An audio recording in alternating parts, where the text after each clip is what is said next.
Life is full of replenishing activities throughout our day and depleting activities throughout our day.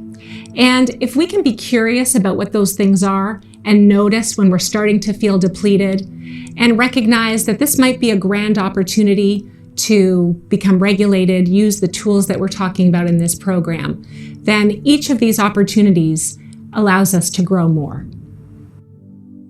One of the patterns that I noticed that was happening almost every day was when I was in the kitchen making dinner.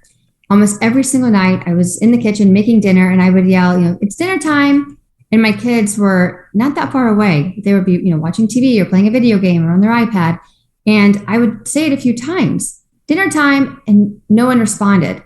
And I remember feeling every time they're just ignoring me. Like they don't care that it's dinner time. They would rather be on their iPad. They'd rather be doing their video game. And I was getting upset during all this inner dialogue to where I started saying dinner time, and I'm yelling and they're like, Mom, what's wrong? That happened so many times where I was starting to say, I don't think they're actually hearing me. I don't think they have any idea what I'm saying. And so I'm walking over there totally in the red, so mad. And they literally are just like, oh, you were calling me? And I realized that oh my gosh, they really have, maybe it's tunnel vision, I don't know, but I started doing something where instead of yelling dinner time and getting mad and feeling those feelings like I would almost every day, I actually walked over to them and to where I'm almost I'm close to their face. I'm like, hey, it's dinner. Oh, great, Mom. And they would put their stuff away.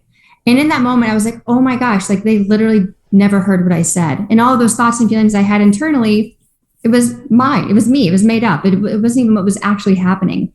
And so I do that now. I will walk over to them, or sometimes I get creative and I'll say, if I say dinner, you say, and it's weird, they'll say time. And so I get their attention, or raise your hand if you hear me. But I'm doing different things to where I know that most of the time they don't actually hear me. So when I do have their attention, they're very compliant. And it really has made a difference in my composure and how I think and feel about the dynamic about listening and doing what I'm asking them to do.